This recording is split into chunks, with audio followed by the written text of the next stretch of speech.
వేజెల్ల సురేష్, ముల్లా కిషోర్, దామోదర్ రావు ఈ ముగ్గురు బినామీల కోసమే మొన్న వెలుగుమట్లలో ఖమ్మం కార్పొరేషన్ పరిధిలోని వెలుగుమట్లలో ముగ్గురు మంత్రుల బినామీల కోసం వాళ్ళ రియల్ ఎస్టేట్ లాభాల కోసం వాళ్ళ రియల్ ఎస్టేట్ వ్యాపారం కోసం 1000 మంది పేదవాళ్ళని మొన్న గూడు లేకుండా చేశారు. ఆ దారుణం జరగంగానే మేము మర్నాడే అక్కడున్నాం. వెలుగుమట్లలో పేదల ఇల్లు కూలగొట్టి కాంగ్రెస్ ప్రభుత్వం ఘోరమైన తప్పు చేసింది. ఇది దారుణం. ఒక గాజాలో ఎట్లా అయితే ఒక భీతావహమైన వాతావరణం ఉందో, శిథిలాల నడుమ ప్రజలున్నారో ఆ పరిస్థితి వాళ్ళ వెలుగుమట్లలో మాకు కనబడుతున్నది అని చెప్పి ఆ రోజు పత్రికా మిత్రులతో చెప్పాను, అక్కడున్న ప్రజలతో కూడా చెప్పాం. ప్రభుత్వం చేసింది తప్పు అనేది ఆ రోజు ఘంటాపదంగా చెప్పాం. ఈరోజు మేము చెప్పింది 100% వాస్తవం అని తేలిపోయింది. ఎందుకు అంటే బాధితులకు పట్టాలు ఇస్తాము అని ప్రభుత్వమే ఒప్పుకొని ఇవాళ తన తప్పు తెలుసుకొని మరి సవరించుకునే దానికి ప్రయత్నిస్తున్నట్టుగా కనబడుతున్నది. వాస్తవం ఏంటి అంటే ఇవి భూదాన్ పట్టాలు. మనకి అసలు భూదాన్ కాన్సెప్ట్ ఒక నిమిషం మీకు చెప్పాలి. భూదాన్ అంటేనే భూదాన్ బోర్డు వచ్చిందే ఆచార్య వినోబా భావే స్ఫూర్తితో. స్వాతంత్రం వచ్చిన తొలినాళ్ళల్లో ఎవరైతే ల్యాండ్ లార్డ్స్ ఉన్నారో, పెద్ద పెద్ద వాళ్ళు ఉన్నారో, బాగా భూమి వారి దగ్గర ఉన్న వాళ్ళు ఉన్నారో వారందరూ కూడా పేద రైతులకు కానీ వ్యవసాయానికి, అట్లాగే ఇండ్లు లేని పేదల కోసం మరి ముందుకొచ్చి వాలంటరీగా భూదానం చేయండి, భూమిని దానం చేయండి అన్నప్పుడు వచ్చిన ఈ కాన్సెప్టే వినోబా భావే గారి స్ఫూర్తితో భూదానుద్యమం. ఆ భూదానుద్యమంలో భాగంగా ఇవాళ మన రాష్ట్రంలో మీరు చూస్తే నల్గొండ జిల్లాలో భూదాన్ పోచంపల్లి అనే ఒక ఊరు ఉంటుంది. ఆ పేరు కూడా అక్కడి నుంచి వచ్చింది. అట్లాగే మన ఉమ్మడి ఆంధ్రప్రదేశ్లో 1,00,000 ఎకరాల భూమి భూదాన్ కింద, ఆ రోజు భూదానం కింద మనం ఈ ఉద్యమ స్ఫూర్తితో 1,00,000 ఎకరాలు భూదాన్ బోర్డుకు కొంతమంది పెద్దలు వారు విరాళంగా దానంగా ఇవ్వడం జరిగింది. ఖమ్మంలో వెలుగుమట్లలో కూడా అదే పద్ధతుల్లో 2 పెద్ద మనుషులు 1950వ దశకంలో ఒక 62 ఎకరాల భూమి ఏదో కరెక్ట్గా సబ్జెక్ట్ టు కరెక్షన్ వారు వెలుగుమట్ల ప్రాంతంలో భూదాన్ బోర్డుకి ఇచ్చారు. ఆ భూమి 62 ఎకరాల పైచిలకు భూమి 89 వరకు 1989 వరకు అంటే కాంగ్రెస్ ప్రభుత్వం వచ్చేదాకా భూదాన్ బోర్డు ఆధీనంలో భూదాన్ బోర్డు మీదనే పట్టా ఉంది. అందులో ఒక 31 ఎకరాలు కాంగ్రెస్ వాళ్ళు అంటేనే మాఫియాగాళ్ళు, భూమాఫియా చేసేవాళ్ళు కాబట్టి, బూచిగాళ్ళు కాబట్టి 89లో కాంగ్రెస్ ప్రభుత్వం రాగానే 31 ఎకరాలు మొత్తానికి పట్టాలు మార్చారు. భూదాన్ పేరు మీద ఉన్న 30 ఏళ్ళ పైచిలకు 35 ఏళ్ళ పైచిలకు భూదాన్ పేరు మీద ఉన్న భూములను మొత్తానికి పైరవి చేసినరో, పైసలు ఇచ్చినరో, ఏం చేసినరో ఒక 31 ఎకరాలు పేరు మార్చి ప్రైవేట్ వ్యక్తుల పేరు మీద రాయించుకున్నారు. కానీ ఒక 31 ఎకరాలు అట్లే ఉండే. అందులో 2014 ఏప్రిల్లో 1895 మందికి ఆంధ్రప్రదేశ్ భూదాన్ యజ్ఞ బోర్డు, ఇంకా అప్పటికి తెలంగాణ ఏర్పడలేదు, తెలంగాణ ఏర్పడ్డది జూన్ 2, ఏప్రిల్ 14 నాడు ఆంధ్రప్రదేశ్ మరి భూదాన యజ్ఞ బోర్డు 1895 మందికి పట్టాలు ఇచ్చింది. ఇచ్చిన తర్వాత అందులో మరి 2014 ఏప్రిల్లో ఇస్తే ఆ గత 10-12 ఏళ్లలో దాదాపు 1000 మంది ఇళ్ళు కట్టుకొని అక్కడే నివాసం ఉంటున్నారు. మధ్యలో మా ప్రభుత్వం ఉన్నప్పుడు పక్కనేదో ఎంక్రోచ్మెంట్లు అవుతున్నాయి అని ఫిర్యాదు వస్తే కూడా పరిశీలించమని చెప్పాం తప్ప ఒక్క పేదవాడి ఇల్లు కూడా మేమెన్నడూ ముట్టుకోలేదు. నిజానికి కేసీఆర్ గారి ప్రభుత్వం ఆనాడు 10 ఏళ్ల పాటు జీవో నంబర్ 58 కింద 59 కింద ఈ రాష్ట్రంలో లక్షల మందికి పట్టాలు ఇచ్చింది. ఒక హైదరాబాద్లోనే 1,50,000 పట్టాలు ఇచ్చాం. ఆ పట్టా కూడా ఇంటి మహిళ ఎవరైతే ఉంటారో వారి పేరు మీద ఇచ్చాం. ఖమ్మం పట్టణంలో కూడా 3,000 మందికి 58 జీవో కింద పట్టాలు ఇచ్చాం. అట్లా ప్రతి చోట, ప్రతి నగరంలో, ప్రతి మున్సిపాలిటీ పరిధిలో, గ్రామీణ ప్రాంతాల్లో కూడా జీవో నెంబర్ 58 కింద పెద్ద ఎత్తున పట్టాలు ఇచ్చాం. కానీ ఈ ప్రభుత్వం ఏం చేస్తున్నది? వచ్చిన నాటి నుంచి నేటి వరకు విధ్వంసం, వినాశం, ఇది తప్ప, వినాశనం తప్ప ఇంకో మాట లేదు. నిర్మాణం గురించి ప్రస్తావన లేదు. ఒక విధ్వంసకరమైన ఆలోచనలతో ఎవరి ఇల్లు ఎట్లా కూలగొట్టాలి, భూములు ఎట్లా లాక్కోవాలి. ఇందాక నేను చెప్పిన ముగ్గురు రియల్ ఎస్టేట్ మాఫియా వాళ్ళు ఎవరైతున్నారో సురేష్, దామోదర్ రావు, ఇంకొక ఆయన పేరింది కిషోర్, ఈ ముగ్గురు ఇవాళ నేను నిర్ద్వందంగా చెప్తా ఉన్నా, ముగ్గురు మంత్రుల బినామీలు వీళ్ళు, ఖమ్మంలో ఉన్న ముగ్గురు మంత్రుల బినామీలు వీళ్ళు ముగ్గురు. వాళ్ళు ఆ ల్యాండ్ను హస్తగతం చేసుకోవడానికే ఇవాళ చేసిన డ్రామా ఇదంతా. వాళ్ళు ఏమనుకున్నారంటే మున్సిపల్ ఎలక్షన్ అయిపోయింది కదా, ఇప్పుడు కొడితే అడిగేవాడు ఎవడు అన్న లైన్లో పోయారు. ఒక శత్రుదేశం మీద దండయాత్రకు పోయినట్టు 3000 మంది పోలీసు వాళ్ళు పొద్దున 3టికి పోయి వాళ్ళను మెడలు బట్టి బయటికి నూకి ఇండ్లని కూలగొట్టారు. మీరు చూశారు వీడియోలు. ఒక అమ్మాయి అడుక్కున్నది, 10 నిమిషాలు నా ఇల్లును చూసుకుంటా అన్న, ఆ తర్వాత మీరు కూలగొట్టండి, 10 నిమిషాలన్నా దయచేసి దండం పెడితే కూడా కనికరించలేదు, కరుణించలేదు. ఇష్టం వచ్చినట్టు పిల్లలు వాళ్ళ పుస్తకాలు బ్యాగులు తీసుకుంటామంటే కూడా ఇనలేదు, మెడలు బట్టి నూకి బయట బారేసినారు. మేము పోయి మేము అడిగాం ప్రభుత్వాన్ని. 8 లక్షలు, 9 లక్షలు, 12 లక్షలు, ఒక ఆయనైతే పాపం 200 గజాల్లో 18 లక్షలు పెట్టి ఖర్చు పెట్టి అప్పు చేసుకొని కట్టుకున్నాడు ఇల్లు.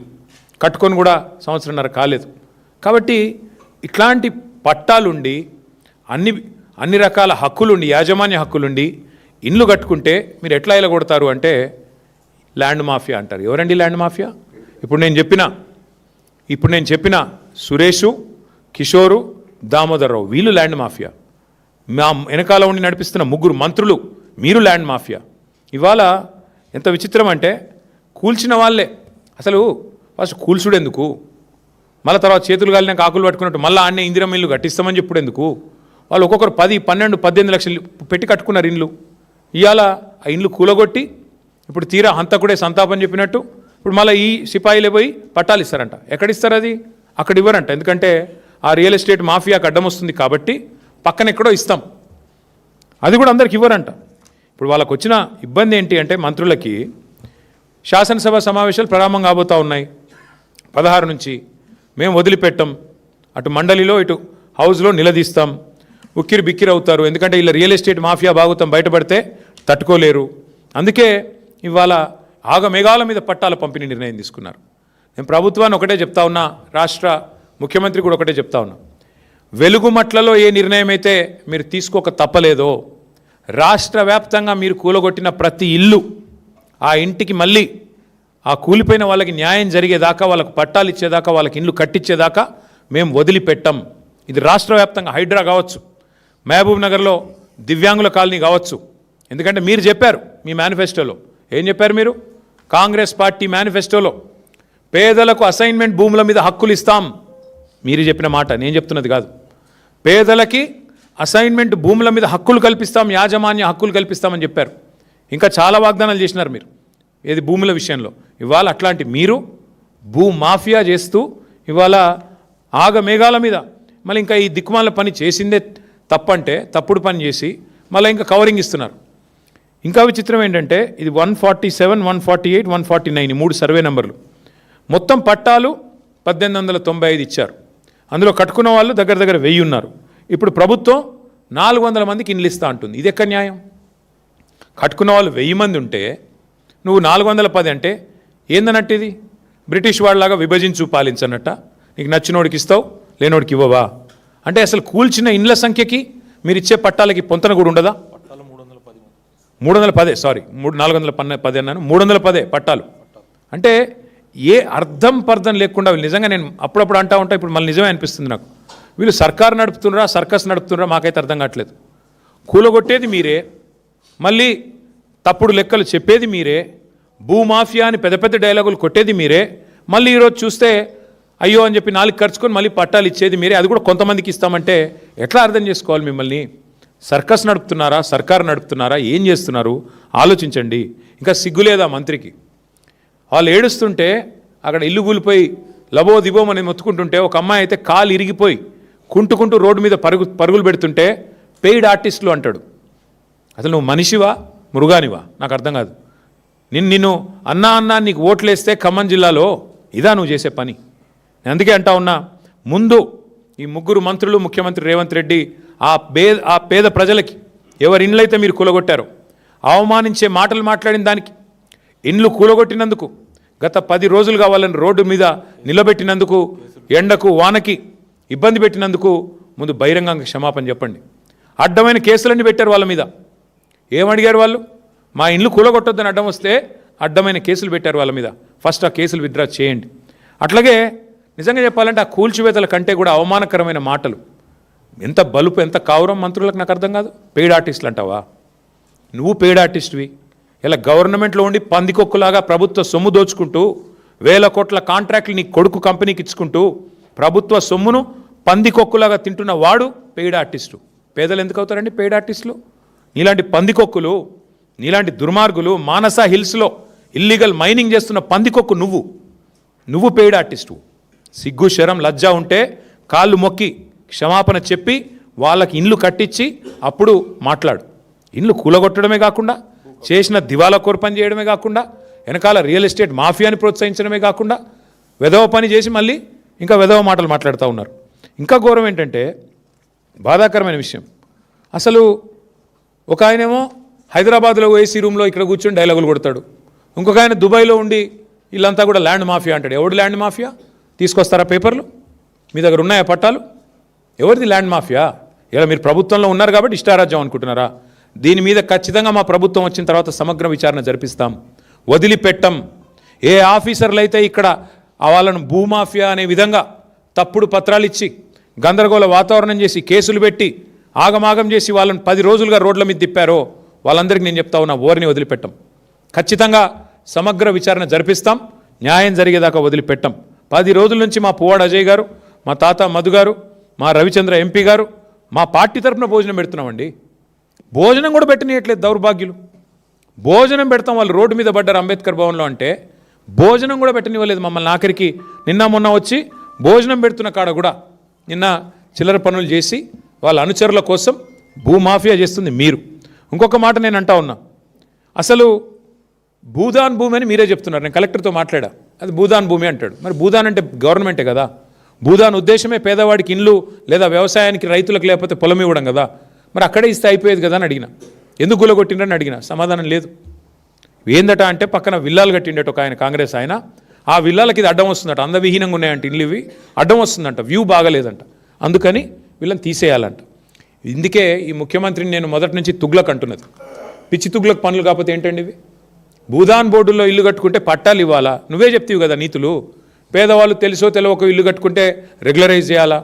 It's a criminal waste. నువ్వే నరికితీవు కదా. అయ్యప్ప సొసైటీలో డెమాలిషన్స్ అవుతుంటే అది చాలా క్రిమినల్ వేస్ట్ కదా, సిమెంట్ వేస్టు, స్టీల్ వేస్టు అని చెప్పి చాలా బాధపడిపోతీవి కదా. మరి ఇవాళ ఎక్కడ పోయినావు? ఇప్పుడు ఎందుకు పిచ్చి తుగ్లక్లాగా మాట్లాడుతున్నావు? ఎందుకు పిచ్చి తుగ్లక్ పనులు చేస్తూ ఉన్నావు? ఇంకొక మాట కూడా నేను చెప్తా ఉన్నా, ఈ భూమాఫియాని ఇక్కడితో వదిలిపెట్టం. ఎవరైతే భూదాన్ భూములను ప్రైవేట్ పట్టాలుగా మార్చుకొని వాళ్ళ వాటిని హస్తగతం చేసుకునే ప్రయత్నం చేస్తున్నారో వాళ్ళని వదిలిపెట్టం. తప్పకుండా వాళ్ళని వెంటాడతాం, వాళ్ళని ఎట్టి పరిస్థితుల్లో కూడా వదిలిపెట్టం. అట్లాగే అసలు ఎంత దుర్మార్గం అంటే అక్కడ గతంలో 100 గజాలు ఉన్నది ఒక్కొక్క పట్టా ప్రకారం. ఇప్పుడు వీళ్ళు 75 ఇస్తారంట. అంటే 25 ఎవరు నొక్కుతున్నారు?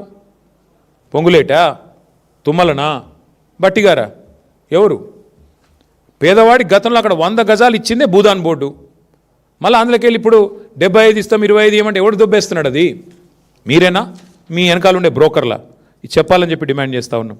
అట్లాగే ఇంకా విచిత్రమైన మాట మాకు అర్థం కాంది, ఓపెన్గా చెప్తున్నాడు ఆ భూదాన్ చైర్మన్, అవి పట్టాలు నేనే ఇచ్చినా అది 100% కరెక్ట్ పట్టాలని రాజేందర్ రెడ్డి అని భూదాన్ చైర్మన్ చెప్తున్నాడు. తప్పైతే మరి చెప్పండి, ప్రభుత్వం ముందుకు వచ్చి చెప్పనియండి. అది కూడా మీదే కదా భూదాన్ బోర్డు అంటే. అంటే హైకోర్టు ఆర్డర్స్ ఉన్నాయి గతంలో ఇంప్లిమెంట్ చేయమని. అంటే ఈ రకంగా ఇంత నిర్లజ్జగా ఇంత నిస్సిగ్గుగా ఇవాళ 1500 మంది ఇంకా విచిత్రమైన విషయం మీకు చెప్తాను నేను. ఇప్పుడు ఆ 311 లిస్ట్ ఇచ్చారు. ధర్మవరపు దుర్గా అనే అమ్మాయి, వైఫ్ ఆఫ్ ధర్మవరపు రవి, కామేపల్లి మండలం అడవి మధ్యలపల్లి సొంతూరు, ఇక్కడికి వచ్చి 7 ఏళ్ళైంది. ఆ లిస్టులో ఆ పేరు లేదు. దుగ్గిరాల శ్రీకాంత్ సన్ ఆఫ్ బాలయ్య, సొంతూరు ఎన్కూరు, 20 ఏళ్ళుగా ఖమ్మంపట్నంలో ఉన్నాడు. మరి ఆయనను కూడా ఇప్పుడు వదిలిపెట్టారు కావాలని. వంగూరు ముత్తయ్య సన్ ఆఫ్ సాంబయ్య, సొంత ఊరు అడవి మధ్యలపల్లి కామేపల్లి మండలం, మరి 8 ఏళ్ళుగా వెలుగుమట్టలో ఉంటున్నాడు, పట్టా ఉంది, అన్నీ ఉన్నాయి, ఆయన కూడా ఎంపిక చేయలేదు. బందం ఉషా, బోనకల్లు, డిప్యూటీ సీఎం గారి సొంత కాన్స్టిట్యున్సీ, 6 ఏళ్ల కింద వచ్చి ఇక్కడికి వచ్చి నివాసం ఏర్పాటు చేసుకున్నారు, వారికి కూడా ఇవ్వలేదు. సలీంద్ర త్రివేణి, వైఫ్ ఆఫ్ భాస్కర్, చింతకాని, ఇది కూడా డిప్యూటీ సీఎం కాన్స్టిట్యున్సీ. మరి ఏం సర్వే చేశారో ఏం చేశారో కానీ వీళ్ళందరినీ ఇవాళ బజార్న పడేసింది ప్రభుత్వం. బజార్న పడేయడం అంటే నిజంగా మీరు పోయి చూస్తే తెలిసేది. తాగునీరు లేదు, టాయిలెట్లు లేవు, పువ్వ లేదు, రోడ్డు కనీసం బట్టలు మార్చుకుందామంటే ఆడపిల్లలకి జాగా లేదు. అట్లాంటి ప్లేసుల్లో వదిలిపెట్టి ఇవాళ పిల్లలు ఎగ్జామ్స్ ఉన్నాయి, ఇంటర్మీడియట్ ఎగ్జామ్స్ రాసే పిల్లలు రోడ్డు మీద వదిలిపెట్టిపోయారు. ఎన్నింటికి మించి నికృష్టంగా ఏసీపీ ఉన్నాడు, ఆయన ఖమ్మం ఆయన. మరి ఆయన అన్నం తింటున్నాడా గడ్డి తింటున్నాడా తెలియదు నాకు. వీళ్ళ మీద కేసులు పెడతారండి? ఎవడో మంత్రి చెప్తే పనికి మాలినోడు. ఆ ఏసీపీకి బుద్ధి జ్ఞానం ఉంటే, ఆ ప్రభుత్వానికి బుద్ధి జ్ఞానం ఉంటే విత్డ్రా చేసుకోవాలి కేసులు వెంటనే. తప్పుడు పని చేశారని మీరే ఒప్పుకున్నారు, పట్టాలు ఇవ్వడం అంటేనే మీ తప్పు మీరు ఒప్పుకున్నట్టు. మరి అట్లాంటప్పుడు తప్పుడు కేసులు బనాయించినందుకు కూడా క్షమాపణ చెప్పండి. తప్పకుండా ప్రజలకు ఏదైతే మీరు తప్పు జరిగిందో క్షమాపణ చెప్పి ఆ కేసులు కూడా విత్డ్రా చేసుకోవాలి. ఆ ఏసీపీ గారు మా పార్టీ నాయకుల మీద కూడా కేసులు పెడుతున్నాడంట, మేము అన్నం పెడుతున్నందుకు. ఇంతకంటే హీనమైన పని ఇంకోటి ఉంటుందా? మా టౌన్ ప్రెసిడెంట్ మీద, మా పార్టీ నాయకత్వం మీద ఒకటి కాదు 7-8 కేసులు ఒక్కొక్కరి మీద. నాకు ఇంకో సమాచారం విచిత్రంగా అనిపించింది, పీడీ యాక్ట్ పెట్టే ప్రయత్నం చేస్తున్నారంట. ఎందుకంటే వీళ్ళు నక్సలైట్లని, లెఫ్ట్ పార్టీలని, ఓపీడీఆర్ అనే సంస్థ మీద కూడా ఏదో పీడీ యాక్టులు పెట్టే ప్రయత్నం చేస్తూ ఉన్నారంట. మీడియాతో మాట్లాడితే, కొంతమంది బాబు మీడియాకి చెప్పుకున్నారు, మీడియాతో మాట్లాడితే కేసులు. ఏది మీకు వాయిస్ ఇచ్చినందుకు, అంటే వీళ్ళు చేసే దొంగతనం కూడా చెప్పకూడదంట. ఒక ఆయన పెద్ద ఆయన ముత్తయ్య గారు అంటే ఆయనను కూడా, ఆయన కోయ సామాజిక వర్గం, కాంగ్రెస్ ప్రభుత్వం ఆయన కిడ్నాప్ కూడా చేయించింది. ఆయన గట్టిగా మాట్లాడుతున్నాడు, వాళ్ళందరినీ ర్యాలీ చేస్తున్నాడని చెప్పి. కొత్తపేటలో, హైదరాబాద్లో నిన్న ఆయన ఎత్తుకొని పోయారు పోలీసు వాళ్ళు. ఖమ్మం పోలీసు వచ్చి ఎత్తుకొని పోయింది. అంటే ఇంత నికృష్టంగా ఒక మాఫియాని ఎంతగానే అనలేదు. ఒక మాఫియానే ఇంత నికృష్టంగా పనిచేస్తుంది. కిడ్నాప్ లేంది, కేసులేంది, అన్నం పెడుతుంటే అడ్డుకోవడం ఏంది, ఇంత నికృష్టంగా ప్రవర్తించడం ఏంది. అందుకే అసెంబ్లీలో వదిలిపెట్టాం, ఈ కేసులన్నీ ఎత్తేసేదాకా మండలిలో, అసెంబ్లీలో వదిలిపెట్టాం. మీరు కూలగొట్టిన ప్రతి ఇల్లు కట్టించేదాకా వదిలిపెట్టాం. గల్లా పట్టుకుంటాం, కాంగ్రెస్ ప్రభుత్వాన్ని వదిలిపెట్టాం శాసనసభలో, శాసన మండలిలో. అట్లాగే మీరు ఇష్టం వచ్చినట్టు ఇల్లు కూలగొడుతూ కనీసం వాళ్ళని 5 నిమిషాలు కూర్చొని కూడా కూర్చొనివ్వలేదు. మొత్తం సామాన్య నష్టం జరిగింది. దానికి కూడా ప్రభుత్వం నష్టపరిహారం కట్టివ్వాలి. కనీసం కుటుంబానికి 3 లక్షల రూపాయలు ఇవ్వాలని మేము డిమాండ్ చేస్తున్నాం నష్టపరిహారం కింద. అట్లాగే ఇందిరమ్మ ఇండ్లు కాదు మీరు ఇవ్వాల్సింది, వాళ్ళు ఒక్కొక్కరు 10 లక్షలు 8 లక్షలు పెట్టి కట్టుకున్నారు అక్కడ, సొంత ఇల్లు కదా అని. వాళ్ళకి ఎంతైతే నష్టపోయారో అంతే ఇవ్వాలని మేము డిమాండ్ చేస్తూ ఉన్నాం. ఇచ్చేది సరిపోదు. ఇంకొక మాట కూడా నేను అంటా ఉన్నా, పెద్ద పెద్ద మాటలు మాట్లాడుతున్నారండి, మూసీ కాడ అక్కడ ఇక్కడ. చారిటీ బిగిన్స్ ఎట్ హోమ్ కదా. మీకు సిగ్గంటూ ఉంటే మీరు కదా చెరువులు కబ్జా పెట్టి ఇండ్లు కట్టింది. ఇవాళ మీ రెవెన్యూ మినిస్టరు, మీ చీఫ్ విప్ పట్నం మహేందర్ రెడ్డి, మీ మంత్రి వివేక్, రేవంత్ రెడ్డి అన్న తిరుపతి రెడ్డి, మీరు కదా శిఖంలో ఇండ్లు కట్టింది. ఇవి కూడా కొట్టండి ముందు. ఇవి ముట్టకుండా అధికారులందరూ ఇంకేం పని లేనట్టు పేదవాళ్ళ మీద పడ్డమైంది. అందుకే మా పార్టీ తరపున మా ఖమ్మం జిల్లా నాయకత్వాన్ని అభినందిస్తూ మా అజయ్ గారు, మా మధు గారు, మా గాయత్రి రవి గారు, ఇంకా మా నాయకులందరూ కూడా ఎవరెవరైతే తోడ్పడ్డారో, మొన్న బ్రహ్మాండంగా అక్కడ పనిచేశారో వారందరికీ కూడా బాధితుల తరపున నిలబడ్డందుకు అభినందనలు తెలియజేస్తూ, మరి న్యాయం జరగలేదు, ఎరకొర చర్యలతో ఎలాంటి న్యాయం కూడా ఆ బాధితులకు జరగదు. వారికి న్యాయం జరిగేదాకా వదిలిపెట్టం. ప్రతి ఒక్కరికి పట్టా ఇచ్చేదాకా, నష్టపరిహారం ఇచ్చేదాకా కూలగొట్టిన దానికి. అట్లాగే 75 గజాలు కాదండి, 100 గజాలు ఇవ్వాలి. అట్లాగే ఒక్కొక్కరికి 8-10 లక్షలు ఇస్తేనే అది సంపూర్ణమైన న్యాయం చేసినట్టు అవుతుంది. ప్రభుత్వం తన తప్పును తాను తెలుసుకున్నట్టు అవుతుందని చెప్పి కూడా తెలియజేస్తూ, ముందు మంత్రులకు క్షమాపణ చెప్పాలి. వాళ్ళు ఏం చేసినా మా ప్రభుత్వం వచ్చాక ఈ అంశాన్ని వదిలిపెట్టాం. సమగ్ర విచారణ జరిపించి దీని వెనకాల ఉన్న బ్రోకర్లు, ముందున్న మంత్రులు, వాళ్లకు రక్షణ కవచంలా నిలబడ్డ అధికారులు అందరినీ కూడా తప్పకుండా వారికి we will take them to task, we'll bring justice. ఇది మా స్పీకరు సన్మానం చేద్దాం అనుకుంటున్నాం. స్పీకర్ గారికి రాహుల్ గాంధీ గారి ఇద్దరికి బహిరంగ వేదిక మీద సన్మానం చేసి, నాకు తెలిసి భారతదేశ చరిత్రలో ఇంత అద్భుతమైన నిర్ణయం ఏ స్పీకర్ గారు తీసుకోలేదు. కాబట్టి వారికి మేము సన్మానం చేసి చప్పట్లతో, మంచి దుప్పట్లు కప్పి చప్పట్లతో సన్మానం చేసి బాగా అభినందనలు తెలియజేద్దాం అనుకుంటున్నాం. మా పార్టీ బీఫామ్ మీద ఎమ్మెల్యే గెలిచిండు, కాంగ్రెస్ బీఫామ్ మీద ఎంపీ కొట్లాడిండు. ఇంకేముంది అందులో విచారణ చేయనికే? 2 కూడా ఎలక్షన్ కమిషన్ వెబ్సైట్లు ఉన్నాయి. ఏ బీఫామ్ మీద ఎమ్మెల్యేకి పోటీ చేసిండో ఉంది, ఏ బీఫామ్ మీద ఎంపీకి పోటీ చేసిండో ఉంది. ఇక అది కూడా స్పీకర్ గారు రిజెక్ట్ చేసిందంటే అందుకే ఆయనకు తప్పకుండా సన్మానానికి ఆయన అర్హుడు. అయినా మీకు తెలుసు కదా, వికారాబాద్లో మున్సిపల్ కౌన్సిల్లో మా కౌన్సిలర్ ఒక ఆయన ఏకగ్రీవంగా గెలిచిండండి. కనీసం ఆ రిటర్నింగ్ ఆఫీసర్ ఆ కార్యాలయం బయటికి దాటి కూడా రాలే. ఇదే స్పీకర్ గారు ఎత్తుకొని పోయి కాంగ్రెస్ కండువా కప్పిండు. ఇది బీఆర్ఎస్ కౌన్సిలర్కు. ఇక ఆయన నుంచి ఏం న్యాయం ఆశించాలి మేము? ఇట్లుంది పరిస్థితి ఈ దేశంలో. ప్రజలు అన్నీ చూస్తున్నారు. ఓపెన్గా బహిరంగంగా మా బీఫామ్ అంటే నిజంగా దిస్ ఇస్ బహిరంగ దాడి. ఇది ప్రజాస్వామ్యం మీద, రాజ్యాంగం మీద ఇది రాహుల్ గాంధీ చేస్తున్న దాడి. ఇందులో రాహుల్ గాంధీ అమాయకుడు నేను అనను, రేవంత్ రెడ్డి దోషి అని నేను అనను. దీన్ని చేయిస్తున్నదే రాహుల్ గాంధీ. ఏ రాహుల్ గాంధీ అయితే రాజ్యాంగం పట్టుకొని పోజులు కొడతాడో, డైలాగులు కొడతాడో, యాంటీ డిఫెక్షన్ లా తెస్తా అని చెప్పి తుక్కుగూడలో డైలాగులు కొట్టిండో, తుక్కు డైలాగులు కొట్టిండో, అదే రాహుల్ గాంధీ బుద్ధి తక్కువ పని ఇది. ఆ రాహుల్ గాంధీకి ఏమైనా సిగ్గు లజ్జా ఉంటే ఆయన సమాధానం చెప్పాలి. ఒక పార్టీ బీఫామ్ మీద గెలిచి ఇంకో పార్టీ బీఫామ్ మీద ఎంపీకి పోటీ చేసినోడు డిస్క్వాలిఫై కాకుండా ఎట్లుంటాడండి? మీరే చెప్తారు కదా, యాంటీ డిఫెక్షన్ లాని సమర్థవంతంగా అమలు చేస్తాం, మేము వెంటనే 10 రోజుల్లో ఆటోమేటిక్ డిస్క్వాలిఫికేషన్ చేస్తామని చెప్పారు రాహుల్ గాంధీ గారు. రేవంత్ రెడ్డి గారు ఏం చెప్పారు? పార్టీ మారిన వాళ్ళని రాళ్లతో కొట్టి చంపమన్నాడు. ఇప్పుడు ఎవరిని కొట్టాలా రాళ్లతో? రాహుల్ గాంధీని కొట్టాలనా, రేవంత్ రెడ్డిని కొట్టాలనా? అంటే ఇంత సిగ్గు లేకుండా, ఎవరేమనుకుంటారో అనే కనీస ఆలోచన లేకుండా మరి ఇంత నిర్లజ్జగా వ్యవహారం చేస్తున్నందుకు వారికి సన్మానం చేద్దాం అనుకుంటున్నాం. వారు ఒప్పుకుంటే నిజాం కాలేజీలో మంచి మైదానం ఉందాడ, వస్తే మంచి సన్మానం చేస్తాం అందరం వచ్చి.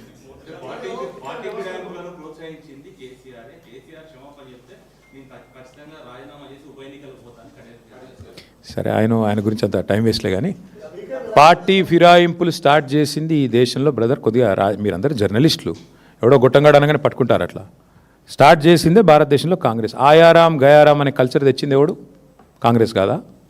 అసలు 2004లో టీఆర్ఎస్కి 26 ఎమ్మెల్యేలు ఉండే, మా 10 మంది ఎమ్మెల్యేలు ఎత్తుకుపోయింది ఎవడు? ఇదే థర్డ్ క్లాస్ కాంగ్రెస్ కాదా? ఎవడు స్టార్ట్ చేసిండు? ఏం మాట్లాడుతుండే ఆయన? కళ్ళు ఉన్నాయా? పోయినాయా పెద్ద మనిషికి? ఇట్లా మాట్లాడొచ్చా? ఏం తక్కువ చేసింది కడియం శ్రీహరికి టీఆర్ఎస్ పార్టీ? 2013లో దేహి అంటూ వస్తే ఎంపీ చేసింది కదా కేసీఆర్ గారు. తర్వాత నిన్ను డిప్యూటీ సీఎం చేసిండు, ఆ తర్వాత ఎమ్మెల్సీ చేసిండు, తర్వాత ఎమ్మెల్యే చేసిండు, నీ బిడ్డకి ఎంపీ టికెట్ ఇచ్చిండు. ఎందుకు ఈ వయసులో గలీజ్ మాటలు మాట్లాడు? నేను బండ కట్టుకొని బాయలేదుకు చచ్చిపోక అనవసరం ఎందుకు? ఎందుకు ఆ మాటలు నాకు అర్థంగా సిగ్గు లేకుండా ఎందుకు బతుకు? అది ఏ పార్టీ అయ్యా నువ్వు చెప్పు, నాకు తెలియక అడుగుతా. నువ్వు ఆడనా మొగనా ఏంటి నువ్వు? అదే అంటున్నా, ఎందుకు థర్డ్ క్లాస్ మాటలు, ఎందుకు థర్డ్ క్లాస్ పనులు? అక్కడ పోయి కాంగ్రెస్ పార్టీ ఆఫీసులో కూర్చొని మొన్న అందుకే లక్ష్మీదేవమ్మ అనే పెద్ద మనిషి కరెక్ట్గా చెప్పింది రాజేంద్రనగర్లో. రాజేంద్రనగర్ పోయిన మధు పార్క్ రిడ్జ్ అపార్ట్మెంట్స్కు పెద్ద మనిషి ఎంత బాగా చెప్పిందంటే, ఆమెకు 87 ఏళ్ళు. బిడ్డ, ఈ ఎమ్మెల్యే ఇక్కడ ఉన్నోడు కళ్యాణం టీఆర్ఎస్తో చేసుకున్నాడు, కాపురం కాంగ్రెస్తో చేస్తున్నాడు అని చెప్పింది. ఎంతకంటే ఏం చెప్పాలి? మీ బతుకు గది. ప్రజల దృష్టిలో మీది ఒక హీనమైన బతుకు. మీరు అట్లే బతుకుతాము, ఇక్కడ గెలిచి అక్కడ సంసారం చేస్తామంటే మీ కర్మ, మేమేం చేస్తాం? స్పీకర్ గారిది ఏముందండి పాపం, ఆయన నాడిస్తున్నది రాహుల్ గాంధీ. ఏం చేస్తాడు స్పీకర్ గారు? మా ప్రసాద్ అన్న మంచోడే, కానీ ఏం చేస్తాడు ఆయన? All I'm saying is, see, the Speaker of the Telangana Legislative Assembly is under tremendous pressure from Mr. Rahul Gandhi. Rahul Gandhi is joke of a leader. On the one hand, he flaunts the Constitution of India. He continues to maintain that he is the savior, the vanguard of Constitution of India. And he also talks about defections and how automatic disqualification should be brought in. न्याय पत्रा करके दिखा के बात कर रहे थे यहीं पे तेलंगाना में. And he is such a big joker that today his own party and his own speaker, अरे यहाँ पे टीआरएस के एमएलए जीतते हैं, उसको आप उठा के ले जाके कांग्रेस का बी फॉर्म देके सिकंदराबाद से पार्लियामेंट लड़ाते हो. उस आदमी को डिस्क्वालीफाई करने में क्या तहकीकात, क्या जांच, इसमें क्या इन्वेस्टिगेशन है? एक अंधे को भी दिख रहा है ना कि एमएलए जीता टीआरएस से, वही एमएलए का इस्तीफा दिए बगैर जाके एमपी लड़ा वो कांग्रेस से. सोचने की क्या चीज़ है इसमें?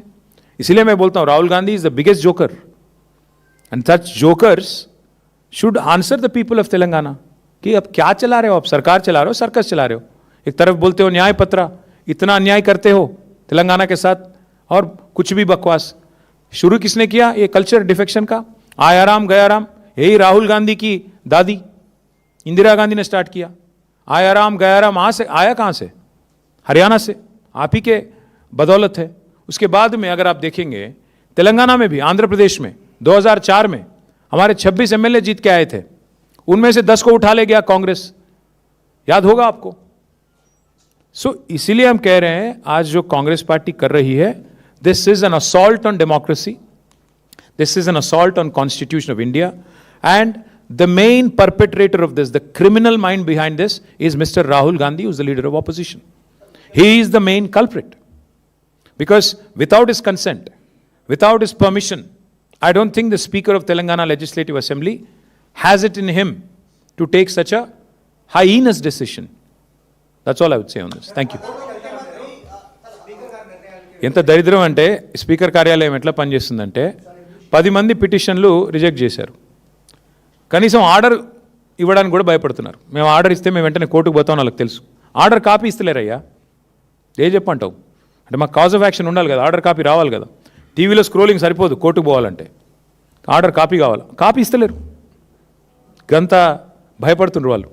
నిజంగానే రేవంత్ రెడ్డి గారి ప్రభుత్వం, కాంగ్రెస్ ప్రభుత్వం అద్భుతాలు చేసి ఉంటే వారు చెప్పినట్టు 2.5 ఏళ్లలో ఎలక్షన్లు ఎదుర్కోవడానికి ఎందుకు భయం? ఉప ఎన్నికలు రండి, 10 మంది రాజీనామా చేసి రండి. వద్దంటాము మేము? Yes sir.